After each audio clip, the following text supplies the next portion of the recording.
Olá, boa noite a todos. Vamos começar hoje aqui mais uma live, nessa quinta-feira, da Unimed, falando sobre assuntos de interesse de saúde para a população. Eu gostaria inicialmente de começar aqui agradecendo a diretoria da Unimed, na pessoa da doutora Cláudia Borém e toda a equipe envolvida na elaboração dessa live, os colaboradores, né, uma oportunidade ímpar para a gente estar discutindo informações importantes sobre a saúde. Meu nome é Anderson Barbosa Pimenta, sou cardiologista, cooperado da Unimed, né, e hoje eu estou aqui para a gente discutir sobre um assunto muito importante, que é a prevenção de doenças cardiovasculares.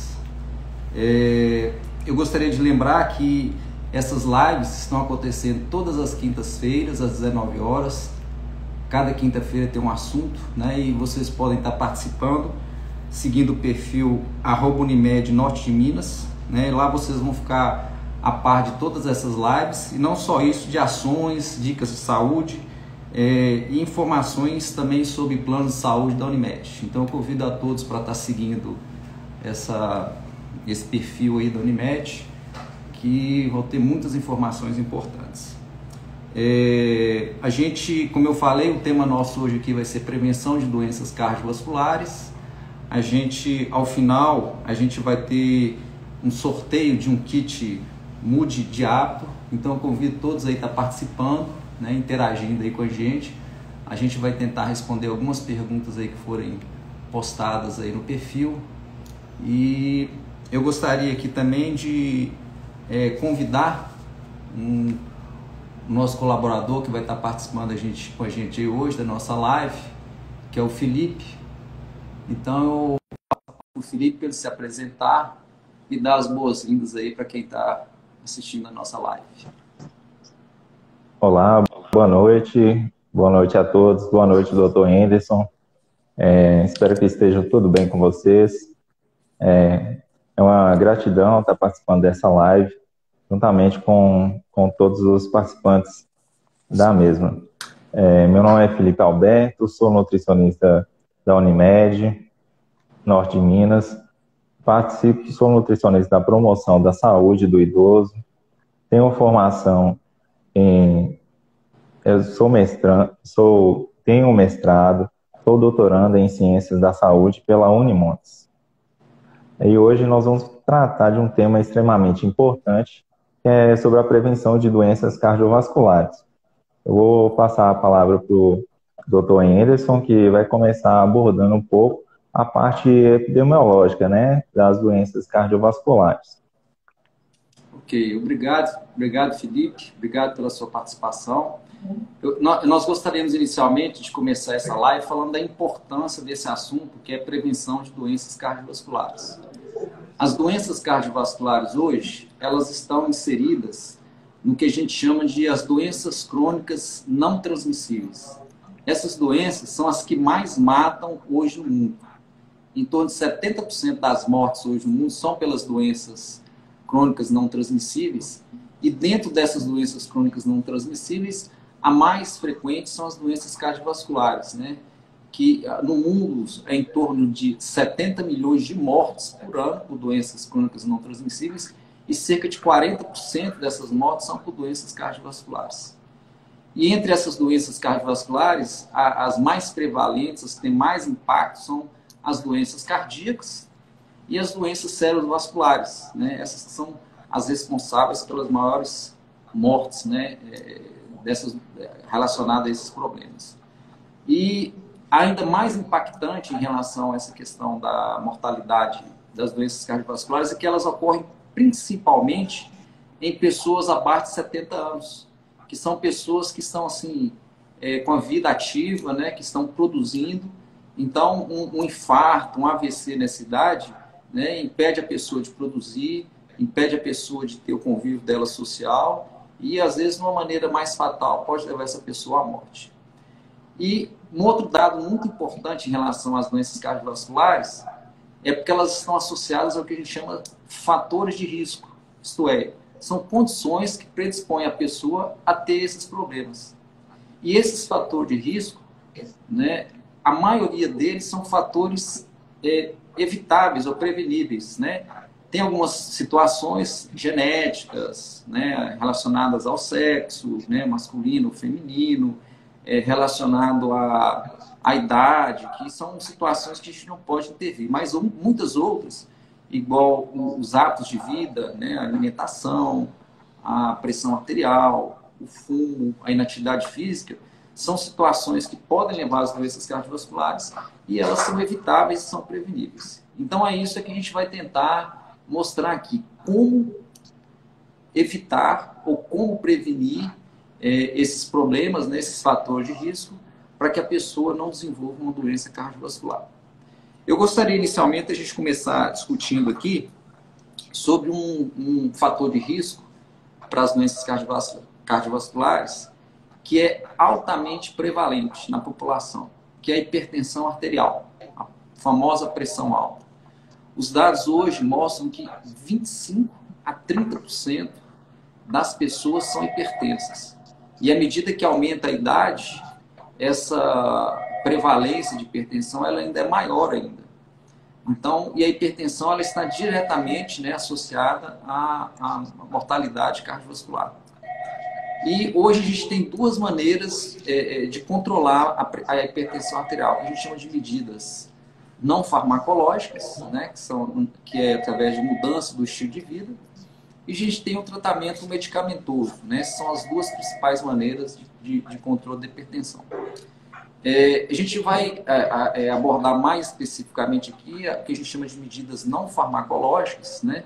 E entre essas medidas não farmacológicas, uma que é fundamental é a questão da alimentação, principalmente em relação à ingesta do sódio, né, do sal. Né? O sal ele é o grande vilão da hipertensão. Ele está associado a níveis pressóricos elevados, consumo excessivo de sal, e a redução do consumo de sal leva também ao controle da hipertensão arterial. A gente sabe que a dieta do brasileiro hoje, ela tem, em média, em torno de 4 a 6 gramas de sódio por dia, né? E esse sódio, né, ou esse sal, a recomendação da Organização Mundial de Saúde é que seja uma ingesta de no máximo 2 gramas por dia. Então a gente ingere 2 a 3 vezes mais da quantidade necessária de sódio por dia. Então eu vou passar a palavra agora aqui para o Felipe, para ele comentar um pouquinho sobre essa questão da ingesta do sódio, como que deve ser, né, essa ingesta, os alimentos que são ricos em sódio, o que a pessoa pode fazer para tentar controlar isso daí. Por favor, Felipe. Já até respondendo uma pergunta em questão, né? Quais que são os que foi elaborada por um dos nossos telespectadores que enviou a mensagem, que quais são os alimentos, né, que podem favorecer, né, para a predisposição das doenças cardiovasculares e até mesmo a hipertensão arterial. Alimentação, sabe que a alimentação é extremamente importante em todas as fases da vida, e através dos hábitos que nós carregamos, né, desde a nossa infância até mesmo na gestação, durante o período gestacional, em que a mãe ela tem hábitos alimentares, isso a gente leva para a vida inteira. O consumo de alimentos, principalmente industrializados, ricos em sódio, né? Sal, gordura e açúcares, os embutidos, enlatados, salsicha, salame, apresuntado, os alimentos que têm gordura trans, sorvetes, margarinas, eles são as principais fontes, né, de gorduras e alimentos que têm grande quantidade de sódio, que podem estar elevando a pressão arterial dessa pessoa. Na parte clínica, eu vejo que tem aumentado e muito, né, os casos de pessoas com doenças cardiovasculares, principalmente a hipertensão arterial. Doutor Anderson, como é que o senhor vê isso no consultório? vem crescendo o número de casos de doenças cardiovasculares ou permanece do mesmo jeito que era o ano passado? Como que o senhor vê isso? Então, Felipe, essa observação sua é verdadeira, né? A gente sabe que as doenças cardiovasculares são as que mais matam, né? Que mais estão relacionadas à morte, a morbidades na população.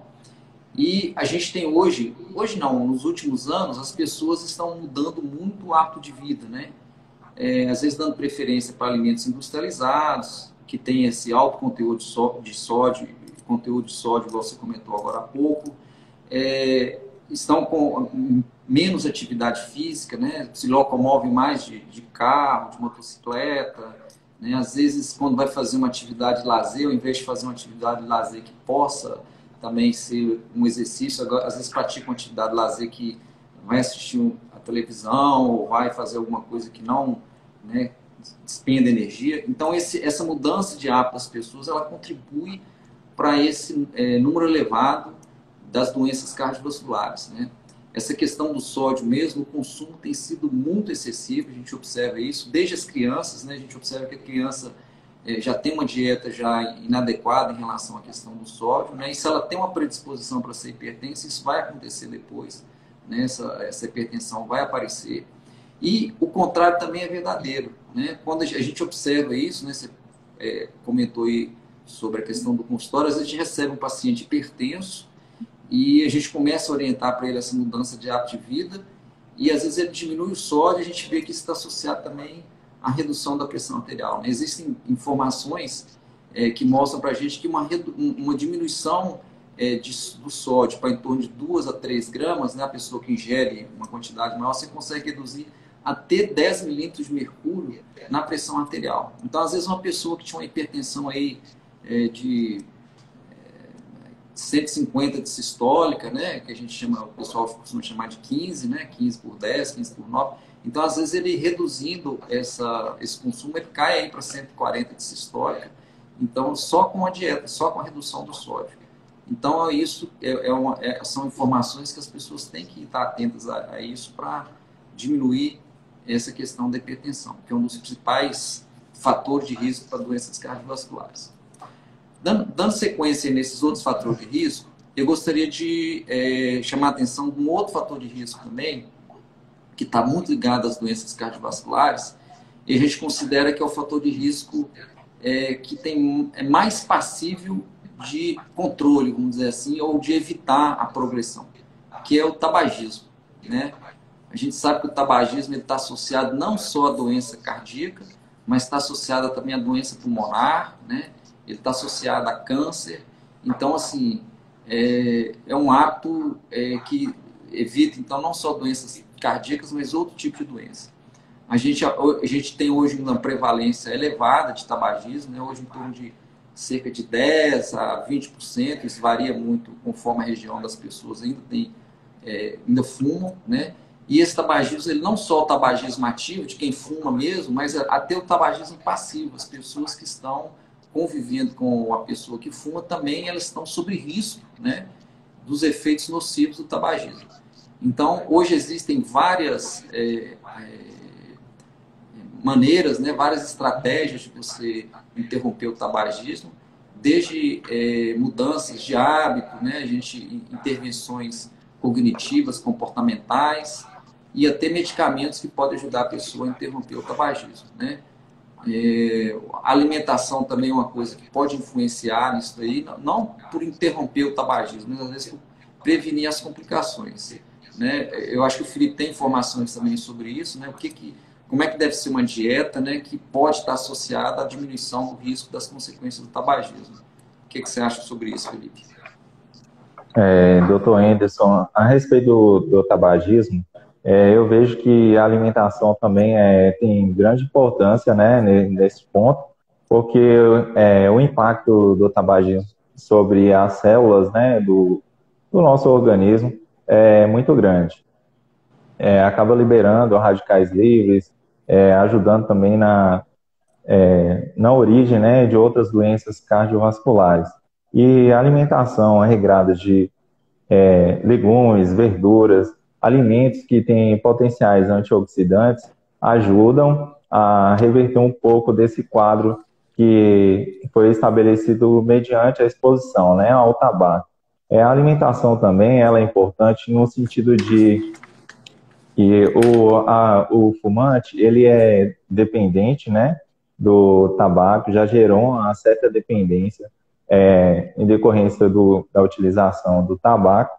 E os alimentos, tem alguns alimentos ou chás que podem ser utilizados, como o chá de camomila, erva cidreira, para diminuir essa ansiedade, as oleaginosas, castanhas, nozes, que tem o selênio, o zinco, que são ótimos na diminuição, né, dessa ansiedade.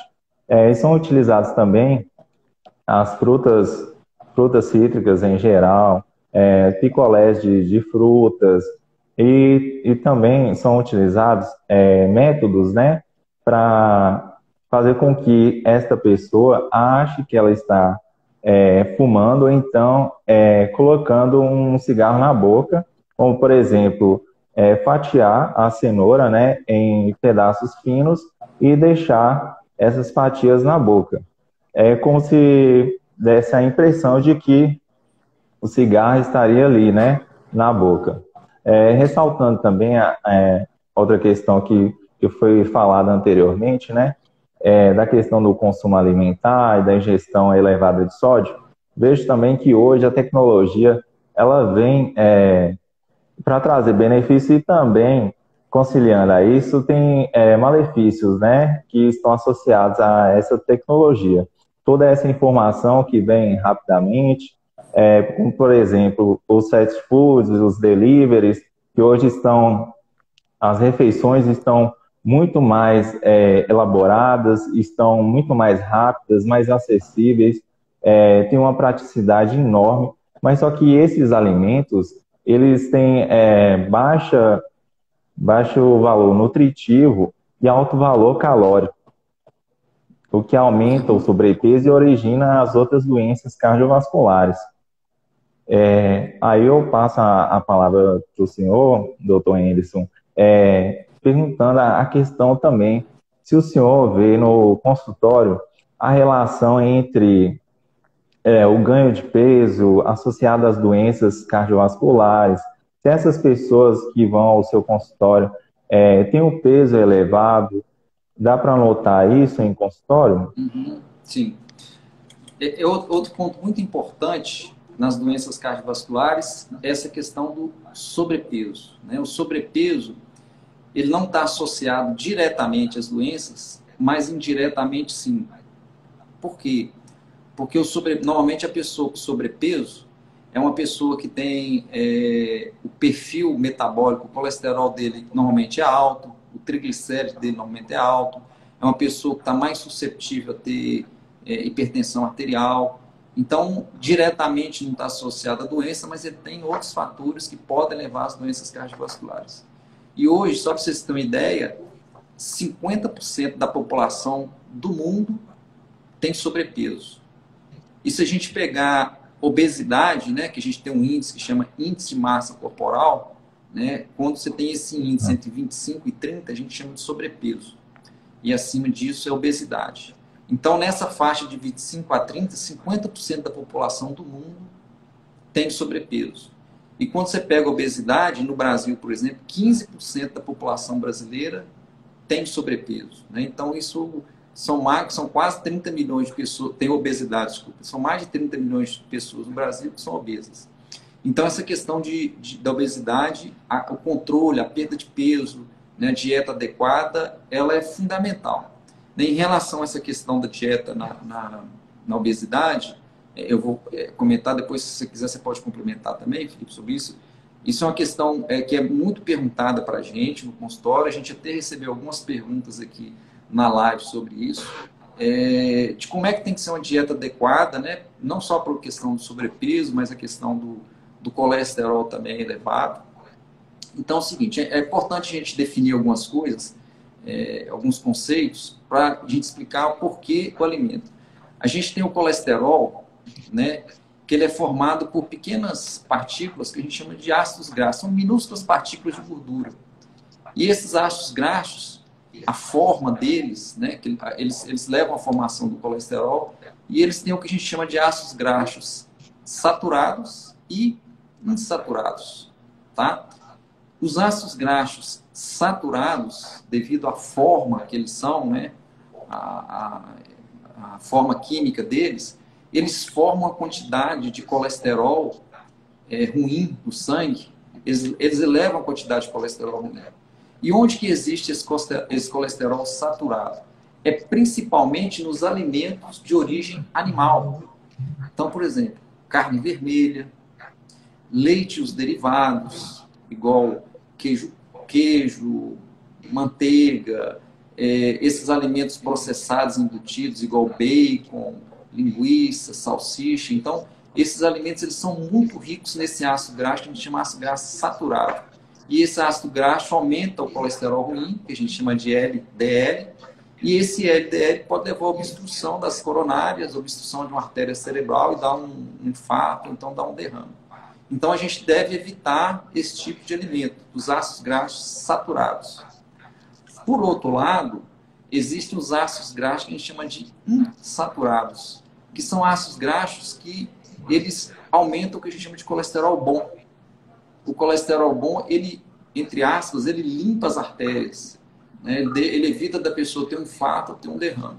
E onde que a gente acha esses ácidos graxos insaturados? É principalmente em alimentos, por exemplo, peixe, principalmente peixe de água fria. A gente acha muito isso também no azeite de oliva. Depois o Felipe pode até comentar sobre essas propriedades aí do azeite de oliva. Castanhas também, leguminosas. Então, esse ácido graxo insaturado, né, ele previne que a pessoa tenha algum problema, aumenta o colesterol e tem um problema. Né? A principal fonte de ácido graxo insaturado, é por isso que a gente orienta a pessoa a ingerir isso, é o azeite de oliva extra virgem. Né? O azeite de oliva extra virgem tem uma quantidade muito grande desse ácido graxo insaturado. É lógico que tem que ter uma quantidade adequada de consumo todo dia, porque ele tem uma alta, ele é muito calórico, né? Mas por outro lado também ele aumenta o colesterol bom e previne as doenças cardiovasculares. O que você acha sobre isso, Felipe? Em relação aos ácidos graxos, né, insaturados, eles são benéficos à saúde, são compostos principalmente, como o senhor falou, Dr. Anderson, pelas castanhas, que são as castanhas oleaginosas, os peixes, peixe de água doce principalmente, atum, sardinha, também é encontrado no abacate, no azeite de oliva extra virgem, e a recomendação vai variar de acordo com a alimentação de cada pessoa. Mas pode-se dizer que de 2 a 3 colheres de sopa ao dia é o indicado. O que ocorre quando há um consumo, né, desses alimentos insaturados e poliinsaturados? Eles são anti-inflamatórios, são antioxidantes, combatem os radicais livres, né, e são gerados principalmente quando há um entupimento das artérias. O que ocorre? Essa gordura saturada, ela se acumula nas artérias, nas veias, por meio de uma oxidação, estresse oxidativo, e também por um processo inflamatório. Essas gorduras boas, benéficas, elas têm um papel muito importante que a reduzir o colesterol, essa gordura ruim, e aumentar a gordura boa, que é o HDL. Ela tem esse papel que é de extrema relevância. Tanto é que no plano alimentar, quando elaborado, nós adicionamos uma pequena parte de gordura saturada, até indicamos, né, para retirar as carnes gordurosas, retirar as peles das aves, fazer as preparações cozidas, grelhadas, ensopadas. E até recebi um questionamento aqui a respeito do óleo, né? Qual que é o óleo mais indicado, o melhor óleo indicado para as preparações e se o óleo de coco é saudável. Aí, o óleo, o tipo de óleo para preparação, ele vai depender do preparo que a pessoa vai utilizar. Porque o óleo ele tem um ponto de fumaça, que é até qual temperatura esse óleo vai suportar. Ele não vai oxidar. Porque o óleo, quando ele entra em contato com altas temperaturas, com o oxigênio, com a luz, ele vai oxidando e perdendo as suas propriedades nutricionais, né? E eu coloquei aqui que para preparações como ensopados ou cruas, né, a melhor opção será o azeite de oliva extra virgem. E para outras preparações pode ser utilizado o óleo vegetal, né, o óleo de milho, de soja, que é um dos mais consumidos, e até mesmo tem o óleo de canola, que ele pode ser utilizado nas preparações onde vai ser as frituras. Doutor, em relação ao consumo, né, de álcool, como é que o senhor vê essa relação das doenças cardiovasculares com o consumo de álcool? Ótimo, Felipe. Essa colocação sua aí é boa. Antes de eu falar do álcool, só abrindo um parênteses aqui de novo para essa questão do óleo de coco. De onde que vem essa questão, né, do óleo de coco, né, da gordura de coco ser benéfica? Na verdade, assim, o coco ele é muito consumido, principalmente nessa região do sudeste da Ásia, né, o lugar que mais produz coco. E lá, os indígenas, lá eles tinham baixa incidência de doenças cardíacas. Então, eles associaram isso ao consumo de óleo de coco. Só que esses indígenas, além do consumo de óleo de coco, eles também tinham uma dieta mais saudável, com poucos alimentos industrializados, baixo consumo de sódio. Então, pode ser que o efeito protetor que eles tinham não era só pelo óleo de coco, era também pelo o restante da alimentação dele. Eu estou chamando a atenção disso porque, às vezes, a gente observa que as pessoas estão ingerindo quantidades grandes de óleo de coco, e o óleo de coco ele tem a forma química dele, vamos colocar assim, ela pode aumentar o colesterol ruim também. Ela aumenta o colesterol bom, mas ele aumenta o colesterol ruim. É lógico que se você comparar óleo de coco com, por exemplo, manteiga ou alguma gordura de origem animal direta, o óleo de coco tem menos efeito nas doenças cardiovasculares, mas o consumo excessivo dele, ele também não é tão benéfico assim. E mais uma questão da questão da gordura que eu gostaria de chamar a atenção também, isso é em relação às gorduras trans, né? As gorduras trans são gorduras vegetais que são hidrogenadas, né?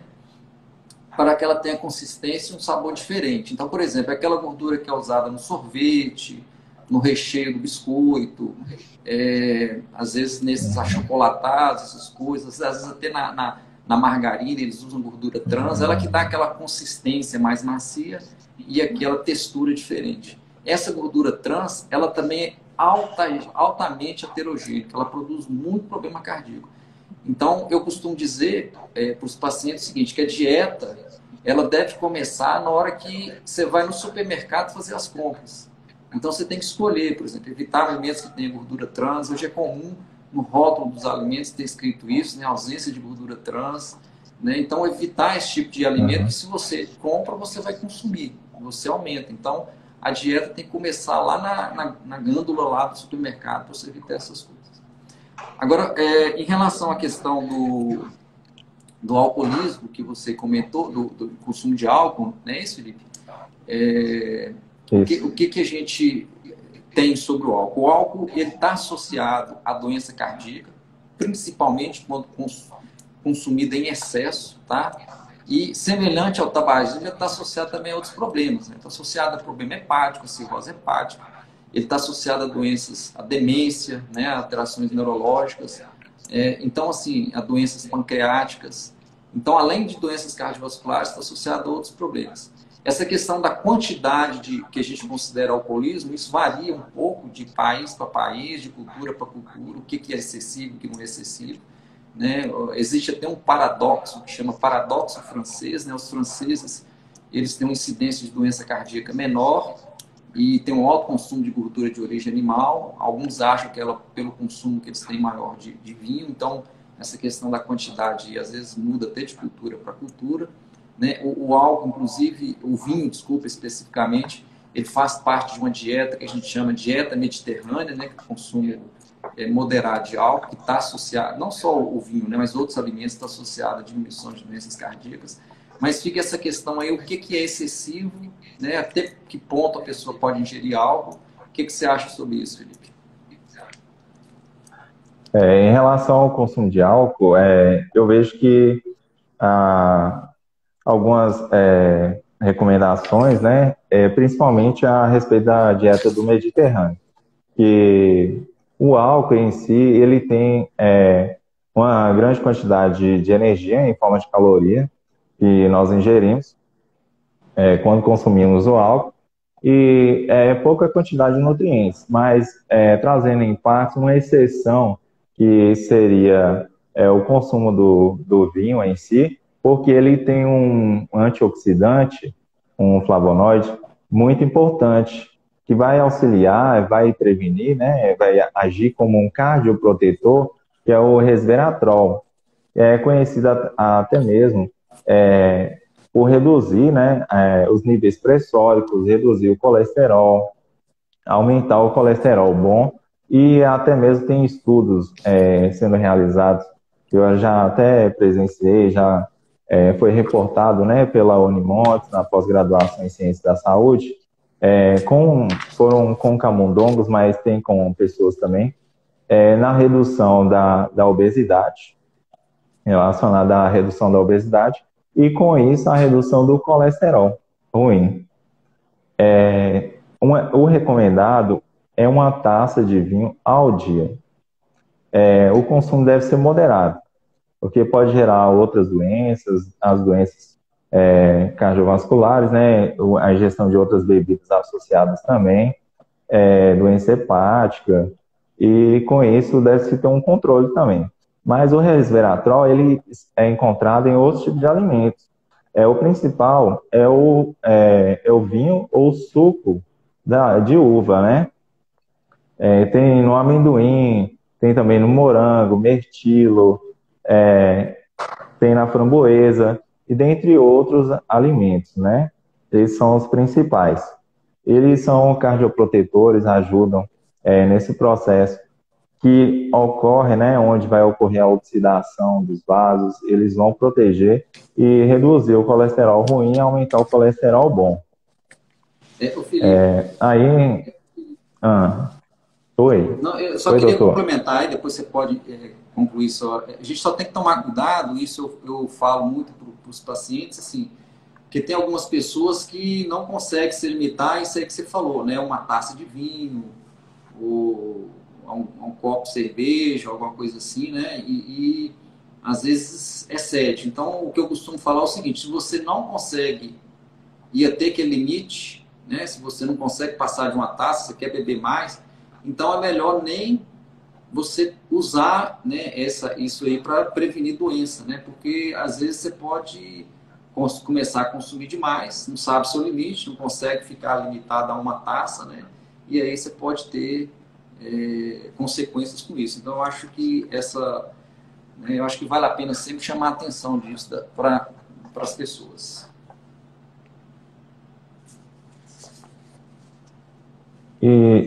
Doutor Anderson, em relação à inatividade física, eu vejo no consultório que a maioria das pessoas, e principalmente esse momento que a gente está vivendo, né, de pandemia, elas estão mais inativas, e com isso ocorre o aumento do peso, vão originando outras doenças crônicas não transmissíveis, o aumento da pressão arterial, diabetes e outras doenças associadas. Na prática clínica, como que o senhor vê isso? Enfrenta essa parte da inatividade física? Quais são as recomendações que o senhor aplica? Então, Felipe, é o seguinte: foi publicado um trabalho há um tempo atrás, Aliás, ele é periodicamente publicado. Chama-se Vigitel. É um programa que faz uma análise no Brasil, né, a nível domiciliar, é uma entrevista que é feita por telefone, e para analisar alguns fatores de risco. Um dos que foram analisados foi essa questão do sedentarismo, da falta de atividade física, e observou o seguinte: em torno de 40% a 50% da população brasileira ela é sedentária, né?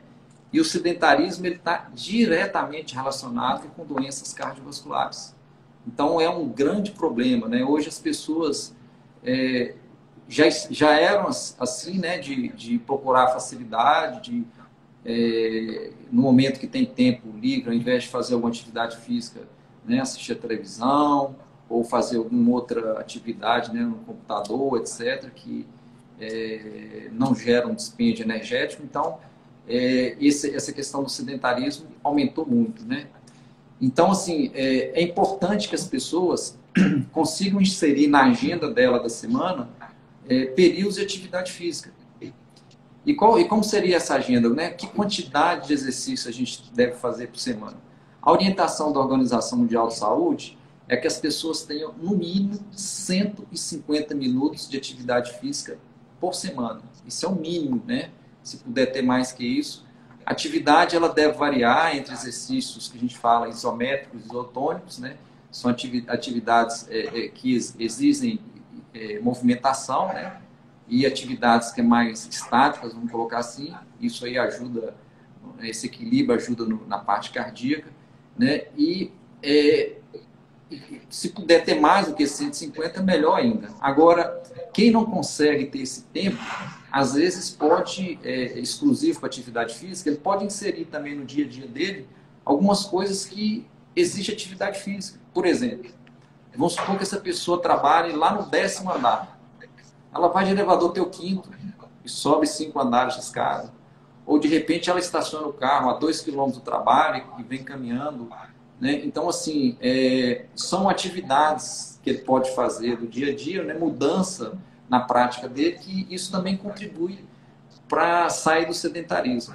Essa questão aí da pandemia que a gente está vivendo atualmente, que as pessoas estão fechadas em casa, muita gente parou de fazer atividade física, mas tem muita coisa que dá para fazer em casa, mesmo estando, vamos dizer, confinado, né? Por exemplo, se você tiver uma escada em casa, você pode fazer, por exemplo, tipo step, né? Sobe e desce o degrau, sobe e desce o degrau. Ou você pode pegar uma cadeira e sentar e levantar da cadeira sem segurar no braço da cadeira. Ou você pode pegar, né, coisa simples, pegar uma garrafinha de água mineral de 1 litro, enche ela de água, equivale mais ou menos a 1 quilo, e fazer movimentos com o braço, né, para exercitar. Então, são coisas que a pessoa pode fazer em casa, coisas simples. Isso vale principalmente, por exemplo, para o idoso, né? O idoso está mais limitado ainda em casa, ele pode sair menos de casa. Então, de repente, esse tipo de exercício, né, coisas simples, né? Às vezes, se tiver um esteiro em casa, se tiver um ergômetro em casa, uma bicicleta, né, você pode pedalar em casa ou andar, mas se não tiver, também tem essas coisas muito simples e que evita a pessoa, né, de ficar sedentária. Então, eu acho que isso aí é fundamental na prevenção, né, de doenças cardíacas. Tem até uma pergunta aqui que nos foi feita, Felipe, que eu acho que a gente podia aproveitar a oportunidade de discutir, que é a questão que relacionada a esse assunto também, do Covid. Eu acho que a gente pode abrir um pequeno espaço aqui sobre isso, que é o seguinte: o que a gente tem observado também na prática, devido a essa pandemia? As pessoas têm deixado, às vezes, de procurar assistência médica, principalmente em situações de urgência, que a gente fica muito preocupado, porque às vezes está com medo de sair de casa e ser contaminado. Então, é importante que, se alguém tiver algum sintoma cardíaco importante, diferente, que ele não fique em casa, que ele procure assistência médica. Ele pode ter uma complicação e aí ser mais difícil da gente tratar.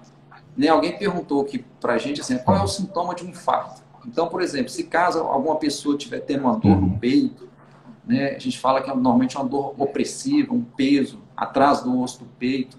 Então, principalmente estiver associada for súbito, né, associada à suadeira, a vômitos, a falta de ar, isso pode ser um sintoma de infarto. Né? Então, é importante que a pessoa, nesse momento, aí sim, é o momento dela ter que procurar, né, se for uma coisa súbita, né, se não puder fazer uma avaliação prévia, procurar a emergência, que às vezes pode ser um infarto. Então, se ela tiver, por exemplo, uma perda súbita de uma força no braço, ou uma dificuldade para falar súbita, né? Então, são sintomas que pode ser também um AVC, né, um acidente vascular cerebral, que também deve procurar emergência. Então, assim, algumas pessoas têm chegado tardiamente, procurado assistência médica tarde, com um sintoma desse, e quando chega lá no hospital já está numa situação mais grave, precisa de ir para o CTI. Então, acho que essa informação é importante a gente ressaltar aqui.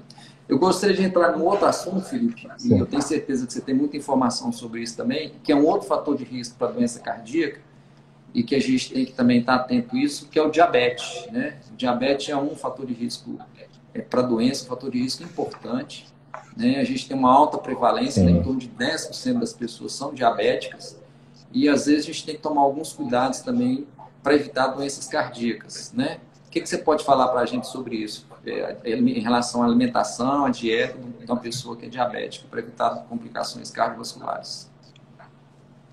Sim, em relação às pessoas que são portadoras do diabetes, né, que têm o diabetes, elas têm que tomar um cuidado, principalmente na ingestão desses alimentos que contêm grande quantidade de açúcares simples, né, que são facilmente absorvidos pelo nosso organismo. Os diabéticos já têm um comprometimento dos vasos sanguíneos, uma vascularização um pouco comprometida. Aí eu deixo como dica com, aliás, deixo como dica acrescentar na alimentação alimentos integrais, né? Os cereais integrais, a aveia, a linhaça, a chia, que podem auxiliar tanto na diabetes como na redução, né, do colesterol, triglicérides, e na elevação do colesterol bom, né, o HDL. Porque essas sementes, né, os cereais integrais, eles têm fibras, e essas fibras vão auxiliar na retardação, né, vão retardar a absorção da glicose no sangue, e além disso, eles vão reduzir, né, a absorção do colesterol ruim e aumentar também o colesterol bom. Além da alimentação, que deve ser rica em folhosos, fibras no geral. Tem também a questão da hidratação, que é extremamente importante.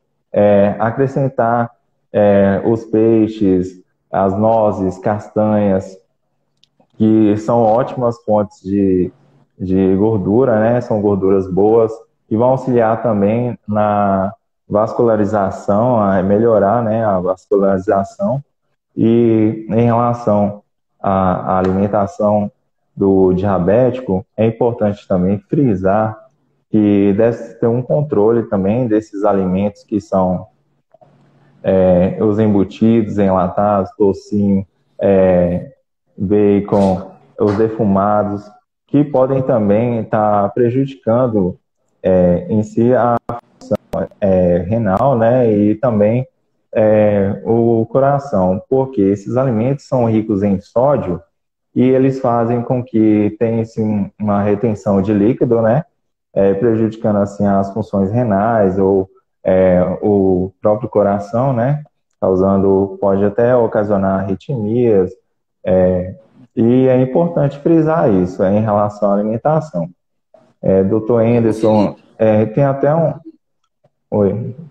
Não, eu queria aproveitar a oportunidade de estar falando sobre alimentos.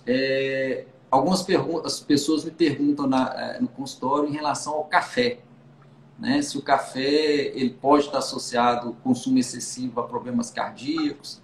Você tem alguma informação sobre isso, Felipe? Na verdade, o café, a cafeína em si, presente no café, ela, quando o paciente já tem uma doença cardiovascular associada, né, principalmente a hipertensão, ela pode, se consumida em excesso, pode elevar a pressão arterial. O ideal é que se consuma de 2 a 3 xícaras ao dia, para não ter um excesso, né, da cafeína ou também uma elevação da pressão arterial. Uhum. Sim, eu acho que isso Aí, é... Pode doutor, falar, Felipe. sim, tem até uma pergunta aqui que o telespectador ele enviou, achei pertinente aqui, em relação à Covid-19, né? Tive Covid e fiquei com dor no peito uns 15 dias após os sintomas. É normal? O que o Então, senhor pensa a respeito disso? uhum. Então, essa questão do Covid, eu acho que as pessoas ainda estão muito preocupadas, né? A gente ainda tem muita dúvidas, né, em relação, afinal, uma doença que tem aí 10 meses de história, né?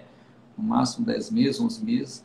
E o que a gente sabe é o seguinte, em torno de 17% das pessoas que desenvolvem o Covid, eles podem ter acometimento cardíaco, que a gente chama de injúria miocárdica. Né? Normalmente, esse acometimento, na maioria das pessoas que têm a Covid, não traz grandes consequências, mas algumas pessoas, né, dessas que têm isso aí, em torno de 5% complica e às vezes precisa ter de CTI. Então, assim, a dor, essa lesão que dá, assim, normalmente não é uma dor, desenvolve um problema que a gente chama de miocardite, né, com inflamação do músculo cardíaco. Mas algumas pessoas podem também desenvolver um infarto, né, na vigência, porque o que a gente tem observado nessa doença é que é uma doença que ela tem uma tendência a formar trombos dentro dos vasos, dentro das artérias. Então, alguns indivíduos podem desenvolver infarto e pode ter dor no peito. É lógico que isso ela acontece naquele momento mais agudo, né, da exacerbação da doença. Depois que passa o quadro, que a pessoa está bem, já resolveu o problema, né, e a maioria das pessoas, 80% das pessoas que desenvolvem a Covid, eles ficam bem depois. Não é comum apresentar dor depois de passar desse quadro agudo. Né? No momento da infecção mais ativa, sim.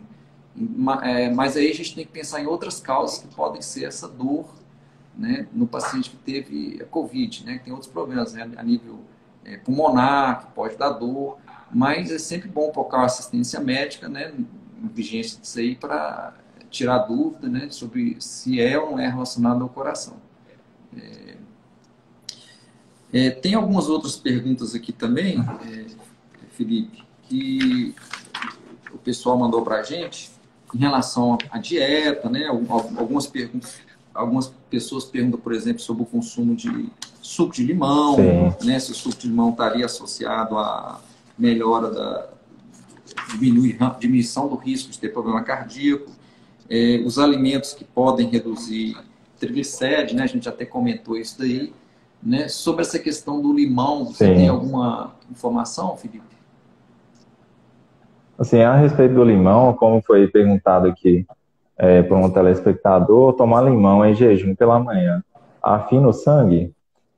Na verdade, não afina o sangue, né? Se o cientista for afirmar que o limão está relacionado a uma função, né, cardioprotetora, nós temos outros alimentos, né, que já foram até citados, né, a uva, o morango, o mirtilo, e dentre outros alimentos, né, antioxidante, o resveratrol, que vai estar ligado, associado, né, à diminuição de problemas cardiovasculares e também a essa atividade cardioprotetora. O limão, ele é rico principalmente em vitamina C, né? É um ótimo antioxidante e ele pode estar, sim, associado à melhora, né? Das questões lipídicas, por ser um alimento antioxidante. Uhum. Eu só gosto de chamar a atenção, sabe, Felipe, para essas situações. Às vezes tem uns pacientes que, não só o limão, mas, por exemplo, tem muitos pacientes que comentam sobre berinjela, sobre o alho, né, que poderia estar prevenindo doenças cardíacas. Assim, não existem grandes, a gente fala, evidências científicas de que esses alimentos, né, realmente previnam doenças cardíacas. Assim, o que a gente acha é o seguinte: se uma pessoa ingere esse tipo de alimento lá desde a infância, né? Esses alimentos são antioxidantes, né? Ele, no futuro, ele vai ter menos risco de ter doença cardíaca. Então, eu costumo dizer o seguinte, que os pais já têm que educar os filhos, já têm que orientar os filhos, dar exemplo para eles de como que tem que ser uma dieta saudável, né? Que tem o suco de limão, que tem o alho, que tem a uva, que tem a cenoura, beta-carotene, etc. Que isso lá no futuro, ele vai colher os frutos dessa alimentação equilibrada, de que tenha, né, esse tipo de alimento. Então, e outra questão importante é o seguinte, as pessoas não devem substituir as medicações por esses alimentos, né? Vou dar um exemplo. Hoje, um paciente me procurou, ele já teve um infarto, já fez uma angioplastia, que é um procedimento de desentupir uma artéria, e ele já estava há 3 anos sem assistência médica. E ele falou que parou os remédios e estava tomando água com alho todo dia, e ele achava que isso ia resolver o problema dele. Então, assim, pode continuar, por exemplo, o alho é uma substância que a gente acha que está até associado, por exemplo, a controle de nível pressórico, né? Tem um efeito antioxidante também, a princípio, mas assim, não pode substituir essas medicações, esses alimentos, né, pelo remédio. A pessoa continua tomando o remédio, né, e associado a isso, ele pode, né, estar consumindo esses alimentos, seja o alho, seja a berinjela, o que ele quiser. Né? Isso funciona até como motivador, né? A pessoa está ali tomando o chá de berinjela dele todo dia, ele lembra que ele tem que tomar um remédio, ele lembra que tem que tratar, ele lembra que tem que fazer atividade física. Então, isso pode servir como motivador. Então, eu acho importante esses alertas. Assim, doutor Anderson, eu acho importante frisar também a questão dos hábitos, né? Que, como o senhor mesmo falou, os pais têm que mostrar para os filhos que tem outras opções mais saudáveis, porque a indústria, ela luta contra isso, né? Ela oferece alimentos que são mais práticos, mais baratos, outros até mais caros, bem mais caros do que uma alimentação onde vai ter uma variedade de nutrientes, né? Alimentos orgânicos, alimentos que não têm agrotóxicos, que não são ricos em gorduras, açúcares e sal, que vão ajudar essa criança, adolescente, no seu desenvolvimento, onde esse processo, né, esse desenvolvimento, ele passa por estímulos, né, que são repassados para ele, onde ele vai se tornar um adulto consciente sobre os seus hábitos alimentares, e além desses hábitos alimentares, ligado também à atividade física. O nosso organismo, ele foi feito para a gente ficar ativo, sempre ativo, não para ficar parado. E com isso, Ô Felipe. Oi, doutor. Só te interrompendo um minutinho, já que você está falando de alimentos saudáveis, tem um outro alimento também que as pessoas perguntam muito e às vezes elas fazem até uso espontâneo, né? Às vezes vai no balcão da farmácia, ou às vezes tem supermercado, esses que são o que a gente chama dos fitoesteróis, né? Às vezes presente na soja, né? Alguns alimentos desse tipo que algumas pessoas acham que talvez teriam um efeito benéfico na prevenção das doenças cardíacas. O que você acha sobre isso? Eu acho que os fitoesteróis, eles podem, assim, trazer alguns benefícios para o organismo, mas, no mais, eles não são tão eficazes, sabe? A alimentação, ela tem que vir em primeiro lugar, certo? Depois a suplementação e assim por diante, conciliada com a medicação também para o tratamento, né? Do controle pressórico e de outras doenças relacionadas. Beleza, obrigado. A gente vai caminhando aqui então para o encerramento da nossa live, infelizmente o tempo está acabando. Eu gostaria só de fazer uma pequena síntese aqui, né, do que nós discutimos. Eu acho que, como a gente começou falando, as doenças cardiovasculares são as doenças que mais matam hoje no mundo, né? e são doenças que estão associadas ao que a gente chama fatores de risco, e a maioria desses fatores de risco são evitáveis ou são preveníveis, né?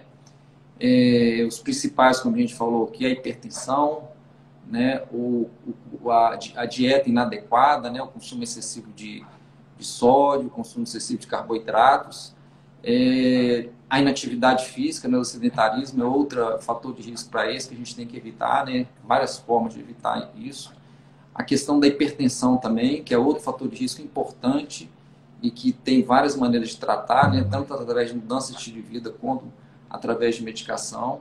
Diabetes também, que é outro problema sério, né? Muito prevalente, que está associado também à doença cardíaca. E o tabagismo e o etilismo, né? São outros pontos também que têm que ser controlados para evitar essas complicações cardíacas. Então, eu gostaria de agradecer a todo mundo que esteve presente com a gente aqui até agora, né? Convido a todos aí para continuar acompanhando as nossas lives da Unimed, sempre às quintas-feiras, às 19 horas, né? Sempre com assuntos importantes, né? Relevantes para a população. Eu vou passar a palavra de novo para você, Felipe, para você fazer suas conclusões aí, e aí depois eu vou apresentar aqui o ganhador, né, do sorteio de hoje, né, do kit Mude um Hábito. Assim que você terminar, eu vou anunciar aqui o ganhador. Tudo bem. Eu gostaria de agradecer a presença de todos que participaram dessa live e falar que a alimentação realmente é muito importante e ela traz vários benefícios para a nossa saúde, né? É importante frisar isso, ainda mais com esse tema que é pertinente, né? A prevenção das doenças cardiovasculares. Gostaria de falar também que toda quinta-feira a gente está tendo essas lives com informativos muito importantes e agradecer realmente à Unimed, né, pelo convite e por ter me chamado para participar dessa live. Eu passo a palavra para o senhor, doutor. Muito obrigado, Felipe. Eu também gostaria de agradecer à Unimed, na pessoa da doutora Cláudia Bolenha, nossa presidente. Parabéns aí pela iniciativa.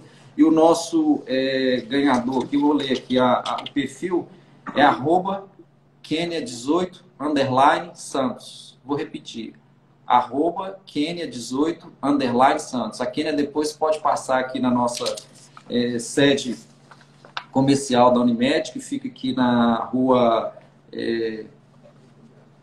Imambiata, tá? Desculpa, nós vamos entrar em contato com a Kenia, então não precisa vir aqui. Nós vamos entrar em contato com a Kenia para marcar o local e o horário para ela retirar aqui o kit dela. Mais uma vez, muito obrigado, boa noite a todos e até a próxima. Boa noite.